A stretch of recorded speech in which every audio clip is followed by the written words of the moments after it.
Bueno, continuamos en una jornada más de conversaciones. En este ciclo vamos a estar hablando en esta oportunidad con un especialista en seguridad nacional, internacional, analista político, especialista en lo que es Medio Oriente, también periodista de Infobae. Bienvenido, George, es un placer. Gracias, Diego, el gusto es mío y un placer haber coordinado después de tantos desacoples en estos días complejos para poder estar junto a vos. Realmente es un gusto, bienvenido. Uno de los temas que más preocupa a la población a nivel nacional y también regional es el avance del terrorismo, fundamentalmente el terrorismo islámico y sus influencias en Sudamérica. ¿Es tan así, es tan contundente ese avance? Es una de las hipótesis de conflicto de las cuales tenemos que tener atención permanente. Verás, en realidad es una hipótesis que ha dejado huella, particularmente en nuestro país, en Argentina, donde ha actuado y ha actuado con mucha crueldad. En la década del 90 todos sabemos los dos golpes que ha efectuado el terrorismo internacional de corte islámica. La justicia todavía tiene los antecedentes y maneja ambas causas, una en la Corte Suprema y otra en el juzgado pertinente sobre el tema de AMLO, me refiero, en el segundo golpe del año 94.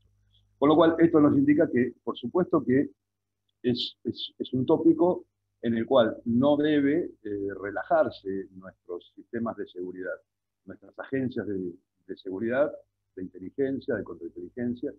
Y yo creo que, bueno, no, se aprendió la lección, se ha trabajado mucho después de eso, en algunos casos con muchísima voluntad, con mucho acierto, con mucho profesionalismo, y más allá de otros flagelos que han aparecido de la mano o de algún modo que van acompañando estas organizaciones terroristas que en su tiempo infiltraron América Latina, como el narcotráfico, por ejemplo, que va muy unido al narcoterrorismo y a cuestiones de tráfico de armas, en las cuales aparecen organizaciones terroristas islámicas o yihadistas.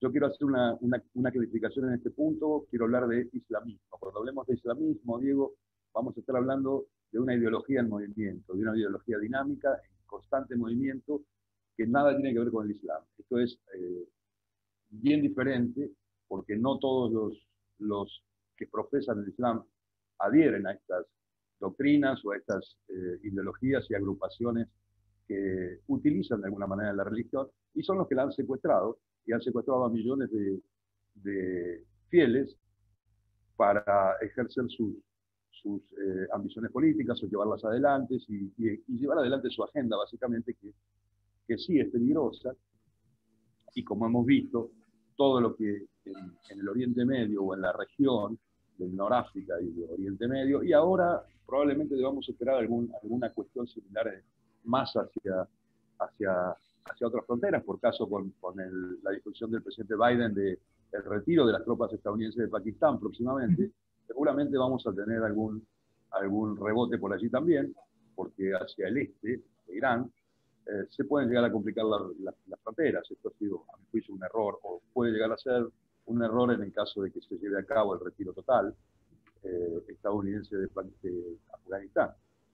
Pero sí, claramente, lo que sí hay que decir es que en los últimos años la actividad operativa terrorista ha menguado por diferentes razones, por persecuciones que han llevado adelante diferentes agencias, ya sea desde Washington o incluso latinoamericanas, de estas redes que se han inclinado más hacia el aspecto del narcotráfico como elemento de financiación de estos grupos. Claro. Ahora, desde lo militar no ha habido, desde los 90, como mencionábamos anteriormente, no ha habido un impacto o hechos, desde lo militar estoy hablando, que hayan golpeado a las sociedades civiles o a nuestros países en la región. No obstante, siempre claramente amerita estar, particularmente las fuerzas de seguridad, como decía antes, en constante seguimiento de todos estos fenómenos, porque claramente se van ayornando, van mutando, y en la medida de que se presenten las posibilidades, llevan adelante sus acciones, que no son solamente las acciones militares, como te decía, sino la actividad del narcotráfico o del tráfico de armas. Y en los últimos años se ha dado una conjunción, hay una suerte de maridaje allí entre las organizaciones del narcotráfico en América Latina, particularmente en la zona de Triple Frontera, y estas organizaciones terroristas. Vemos también un crecimiento exponencial en Colombia, en la frontera con Venezuela, vínculos del cartel de los soles, países centroamericanos también, como Nicaragua, están teniendo cada vez más influencia.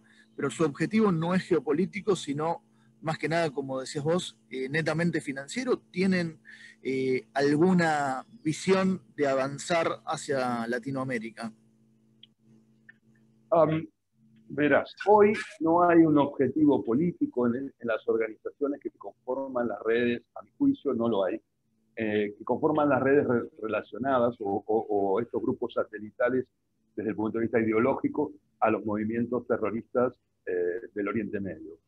Yo te diría que no hay un objetivo político. Claramente hay una incidencia que ha sido muy importante, te diría en los últimos 20 años, de naciones, estados, de países como Venezuela, que han servido de cobijo y han servido de plataforma o de cabeza de playa, si vos querés, para la llegada de elementos que sí tienen fuerte base ideológica, pero que no por eso han dejado de, al contrario, han perfeccionado estas actividades que yo te decía que tienen que ver con el narcotráfico. Pero sí hay un rol importante de parte del régimen chavista, hoy a cargo del presidente Maduro.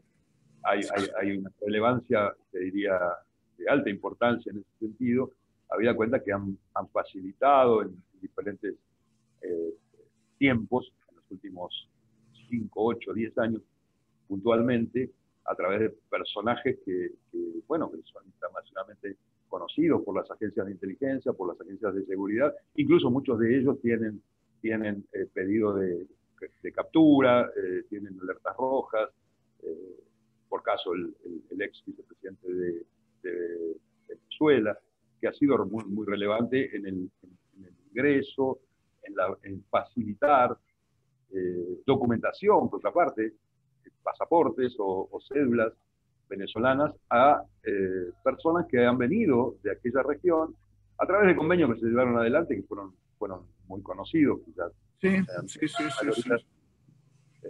Lectores, oyentes o participantes los conocen, por caso los vuelos, Teherán, Damasco, Caracas, y desde luego que esa situación se extendió impactando en países vecinos. Hoy estamos viendo un escenario bastante complejo en Colombia, como bien lo mencionabas recién vos. En consecuencia, han tenido una relevancia importante en la extensión de sus actividades, sean estas políticas o sean relacionadas a otro tipo de crímenes que tienen que ver con estas organizaciones.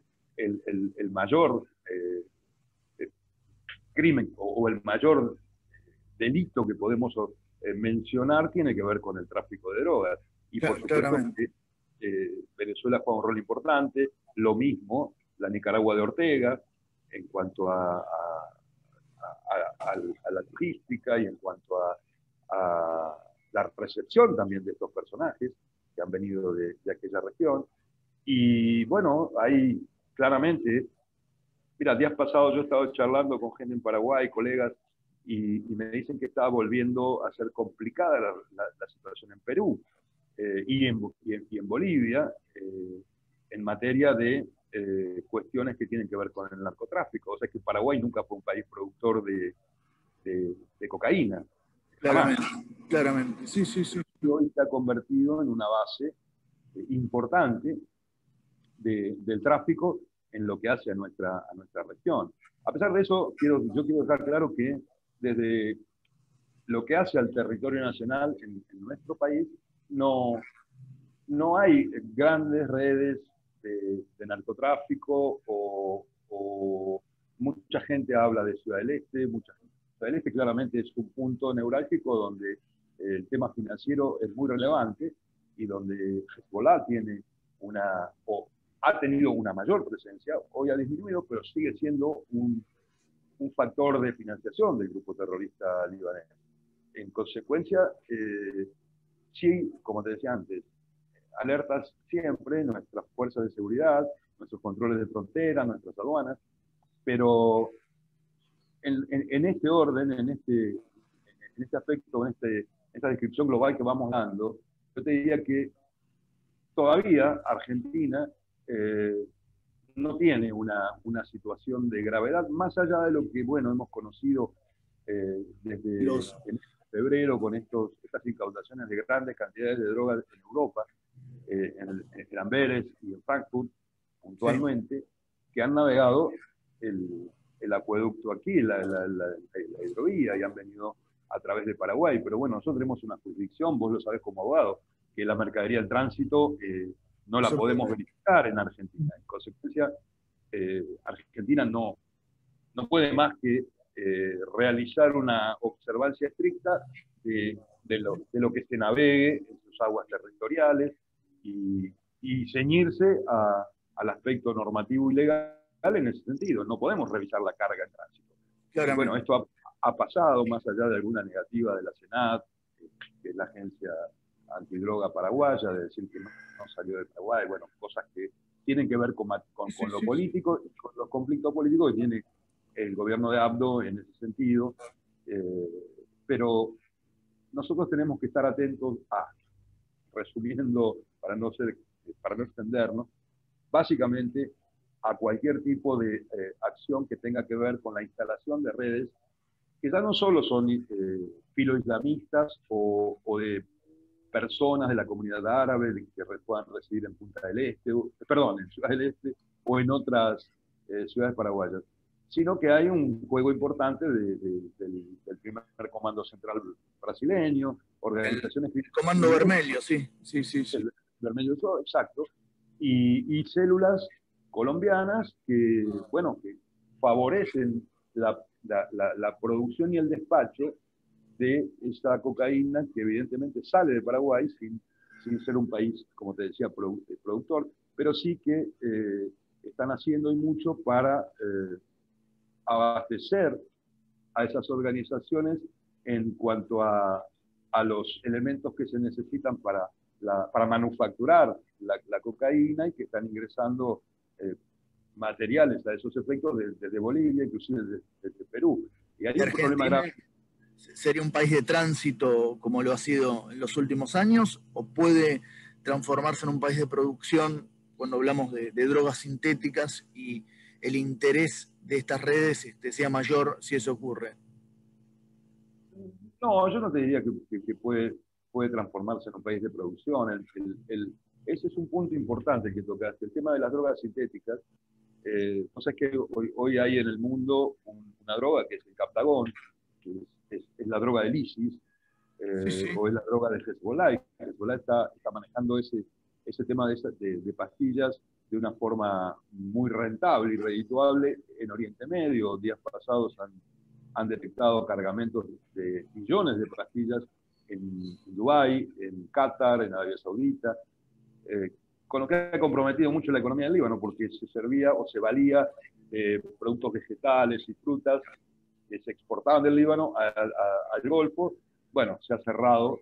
Si algo le faltaba al Líbano, a su crisis económica y política, es que le cierren el ingreso de lo poco que produce y que podía generar un ingreso a nivel país. Esto lo ha hecho Hezbollah, dentro de todos los otros gran cantidades de perjuicios que le ha ocasionado al Estado libanés. Pero no, el tema pastillas yo te diría que es un tema que se maneja a nivel internacional y tiene que ver con una operatoria que es muy básica y que no sale del tema de los despachos de los couriers, de las aduanas y demás. Eso es bien controlable. Argentina no padece eso a gran escala, ni está en peligro de ser un país que sea utilizado para eso. Nuestro problema en Argentina puede llegar a ser, autoridades nacionales lo han mencionado hace muy poco, el tema de Misiones, donde sí ingresa, pero no son drogas duras, sino que lo que ingresa es marihuana en menor escala, pero la que puede pasar por allí sí es distribuida después en todo el territorio del país. De todas maneras, no hay un tráfico que pueda llegar a ser hoy, por ahora, un tráfico que pueda llegar a ser peligroso. Las agencias de frontera, prefectura, aduana, están trabajando bien en ese sentido, no han perdido esa capacidad de acción. Con lo que tenemos que confrontar es con, evidentemente, como lo mismo que le pasa a Paraguay, Sí. con la corrupción interna, con que estas redes se manejan muy bien, con la clase política en algunos casos. Acá ha habido ejemplos, el caso de Tatí, en Corrientes, donde muchos funcionarios policiales y demás se han visto involucrados y de hecho han sido cesados.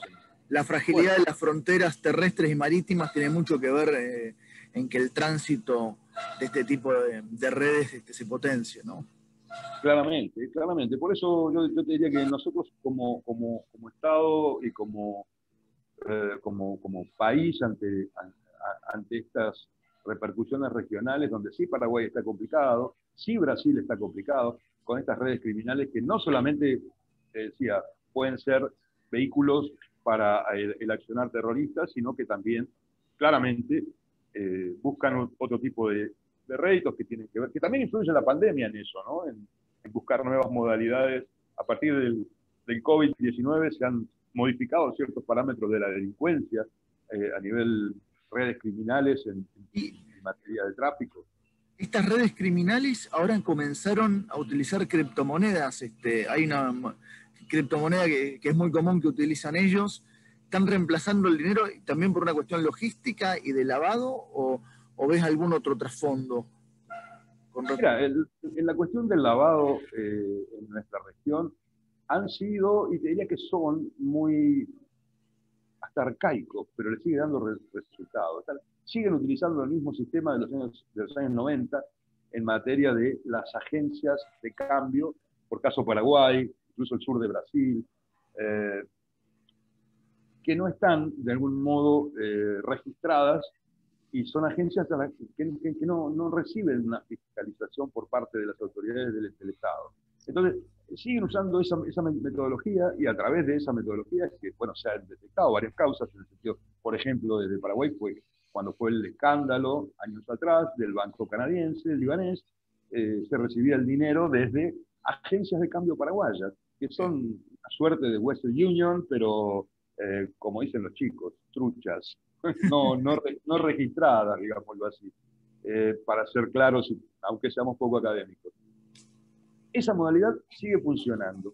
Ahora, por lo demás, sí, claro, están utilizando no solamente las criptos, sino están utilizando la web profunda hace mucho tiempo, se valen de todas las herramientas tecnológicas posibles para ampliar, continuar, afianzar y fortalecer su actividad. Y el tema de las criptomonedas es un elemento a considerar de forma muy importante, que no solamente preocupó y preocupa al Departamento de Estado de Washington, porque es muy difícil de fiscalizar y porque muchos de nuestros países, al sur del Río Bravo, me refiero al continente latinoamericano, sí, no tienen incluso una legislación o un marco normativo jurídico que pueda permitir el combate a este flagelo. Entonces, claro, es lo que decíamos antes. Las redes criminales y la delincuencia transnacional constantemente va llevando adelante innovaciones y se adapta a las modificaciones que pueda presentar el escenario para continuar con su actividad. Estos son los ejemplos claros de ello. La criptomoneda es un tema que, en el que se han enfocado y claramente resulta complejo en la medida que se han detectado triangulaciones desde Brasil con lugares que, bueno, no eran conocidos para nuestro continente años atrás. Han detectado movimientos de dinero desde Paraguay en ex repúblicas soviéticas, por ejemplo, a través de la cripto. Y eso es muy difícil de... Sí. Hacen un hecho delictivo del otro lado del mundo, lo hacen efectivo en dinero a miles de kilómetros de distancia en cuestión de segundos. Te hago la última y volviendo al plano internacional. El Hezbollah es considerado una organización terrorista por la mayoría de los estados, inclusive Argentina. Es dependiente del gobierno iraní, o tiene muchos vínculos con el gobierno iraní. Ha tenido, y hablando con colegas venezolanos, cada vez más injerencia en el gobierno chavista. ¿Hay alguna intención directa para Latinoamérica, para el control de los gobiernos de Latinoamérica o alguna influencia regional ya en materia política? Verás, Hezbollah sí claramente ha sido declarada como organización terrorista por más de 20 países a nivel mundial. Nosotros somos uno de ellos. Argentina la incluyó en una organización y en un listado de organización terrorista transnacional.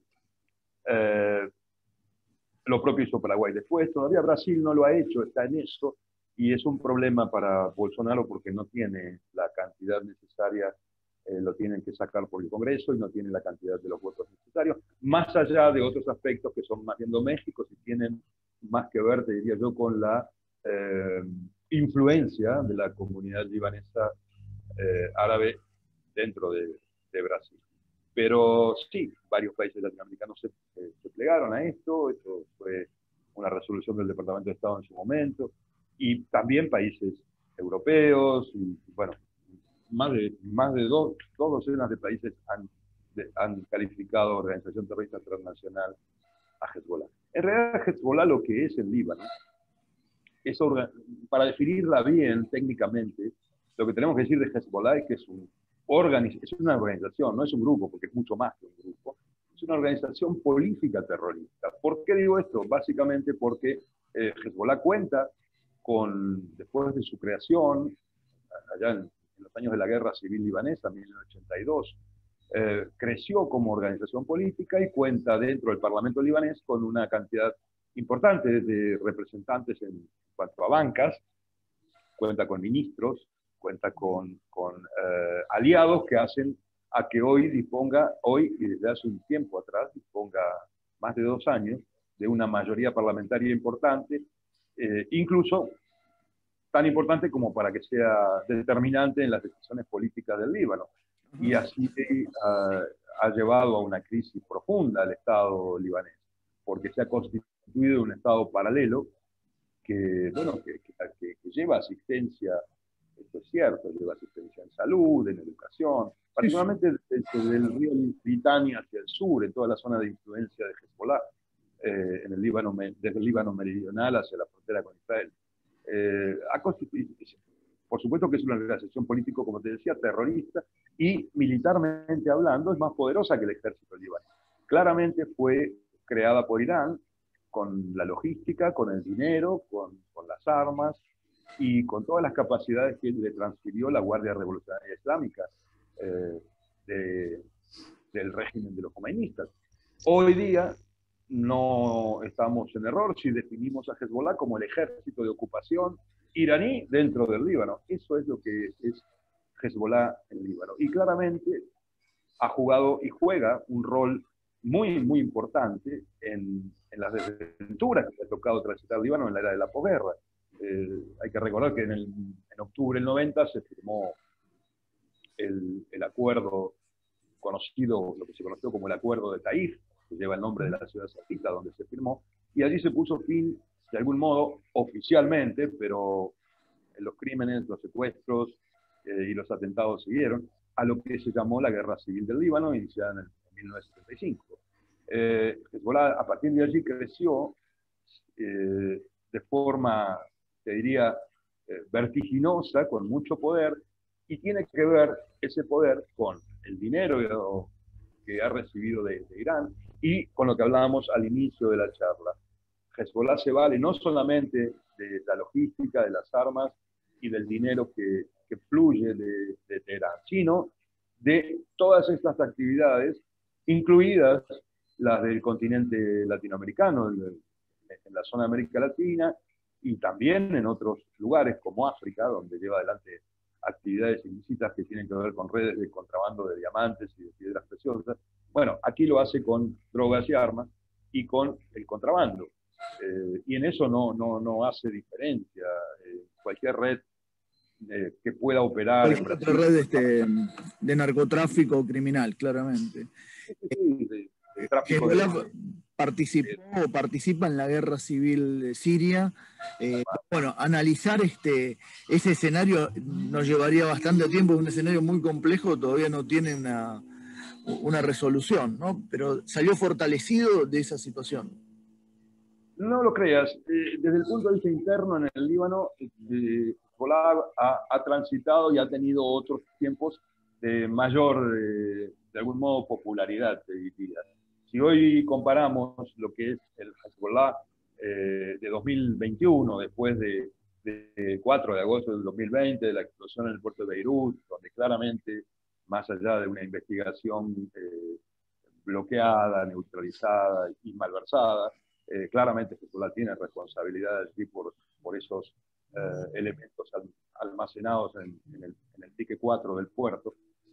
Hoy te diría, esta Hezbollah actual no es la misma del 2006, cuando la guerra del verano, no del verano allá, perdón, de julio y agosto del 2006 contra el Estado de Israel, donde la popularidad incluso excedía a la comunidad chiita para contar también con el apoyo y el beneplácito de muchos políticos sunitas, no solamente libaneses, sino en la región, e incluso en países del Golfo, que con los años han revertido esas posiciones, porque se han dado cuenta que Hezbollah básicamente lo que es la punta de lanza del plan expansionista iraní, que fue llevado a cabo con éxito, esa medialuna chiita que parte o sale desde Teherán y ya ha llegado al Mediterráneo claramente a través de lo que es Irak, Siria y el Líbano. Y está afianzándose en el Yemen también con su apoyo a los Houthis. Por eso decía antes, el peligro de esta decisión de la administración Biden, uno puede estar o no de acuerdo con las políticas llevadas adelante por su predecesor, por Trump, pero es evidente que muchos de esos países que en 2006, vale aclararlo ahora en la charla, apoyaban a Hezbollah o tenían simpatía por Hezbollah, por esa guerra librada contra el enemigo sionista, han cambiado sus posiciones y la han cambiado al punto tal que el año pasado lo hemos visto con los acuerdos Abraham, cuando la administración Trump logró acercar una diplomacia moderna, una diplomacia ayornada y ágil, y varios de estos países firmaron acuerdos de paz con el Estado de Israel. Hoy Hezbollah no tiene la popularidad que tenía antes, y muchos de los libaneses, de los ciudadanos libaneses en Líbano, que están padeciendo una inflación atroz, una pérdida de valor de lo que es la libra libanesa.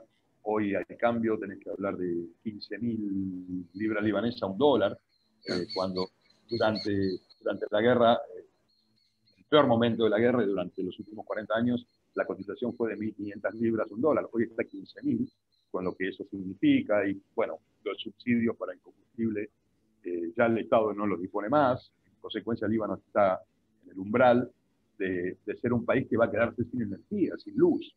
Fue en su momento la perla de Medio Oriente.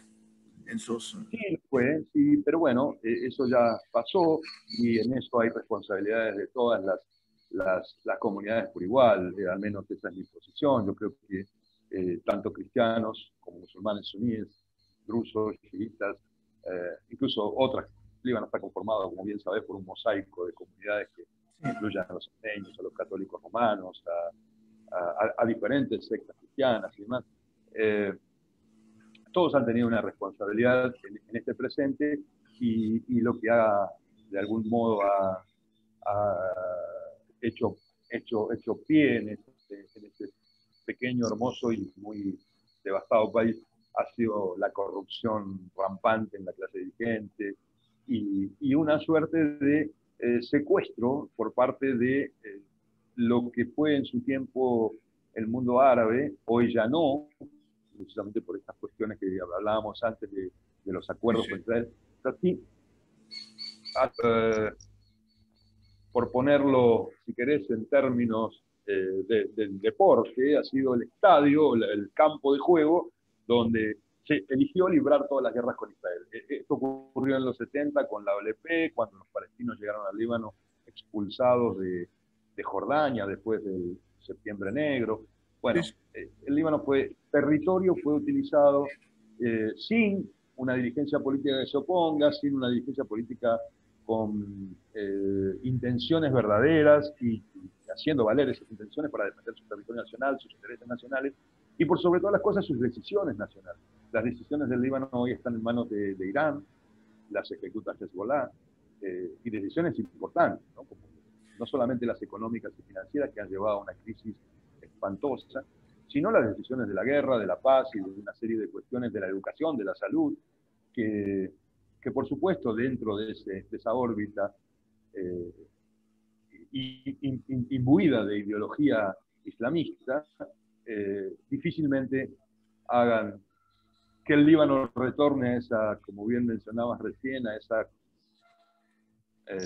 ese concepto que se tenía de él en su tiempo y en los 70 fue llamado el Medio Oriente, el París de hoy.